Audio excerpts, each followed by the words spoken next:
my expectations before going on the Corps excursions that we would be in more of a regimented kind of schedule where we get to go and do all these cool things. However, it's more of a on the schedule that they put us on. However, I quickly learned that while there are scheduled stuff in the mornings, you get to go experience the country that you go to on your own.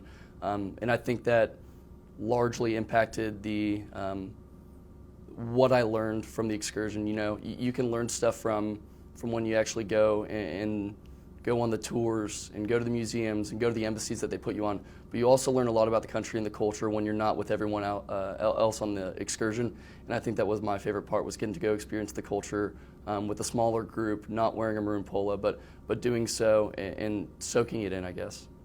Going into the excursion, I had no idea what the Dimer model was. However, I quickly learned that it's an excellent way to reflect on what you learned. So I've gone to countries and seen stuff before, but I've never quite taken a step back and looked at it through another a model. So when I looked at it through the Dimer model, I was the religion and culture model, and it made me step back and analyze why stuff happened, why their culture's different, why religion impacts their society so much, and it helps you reflect on the times that you're there, and I think it absolutely provides a positive impact for the excursion. I was surprised the most by how Western Germany is and how much while they have a storied history and Berlin was bombed and it's all regrown and stuff, but I was really surprised by how much they wear their culture on their sleeve and their history on their sleeve. Going into it, I thought, they're going to try to hide all the stuff that happened in the Cold War and in the Holocaust, and I quickly realized with all the monuments they have and with all the pictures that portray the events that happened in World War II, they're not trying to do that. They're trying to not let it happen again, and they're trying to really actually represent what their history is and learn from their mistakes.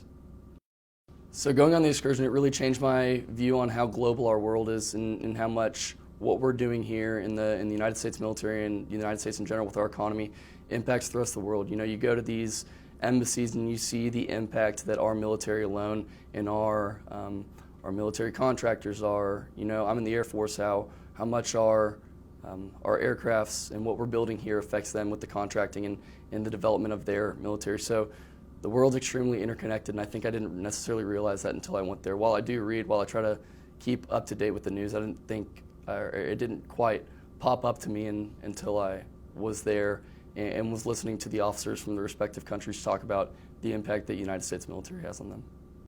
I would absolutely recommend the Corps Excursion program to the other cadets. I've already been trying to do it to everyone that asks me a question. So it's a great experience. You are missing out on your entire Corps experience, and what we have here provided to us by the Commandant's staff, by the Commandants, by the donors of Texas A&M, if you don't take advantage of this unique opportunity to go visit the rest of the world and experience stuff that you wouldn't get to do if you're just going to a normal country, such as going to the embassies, going to the museums, and having these guided tours by very intelligent individuals who know the history and are there to aid in your experience.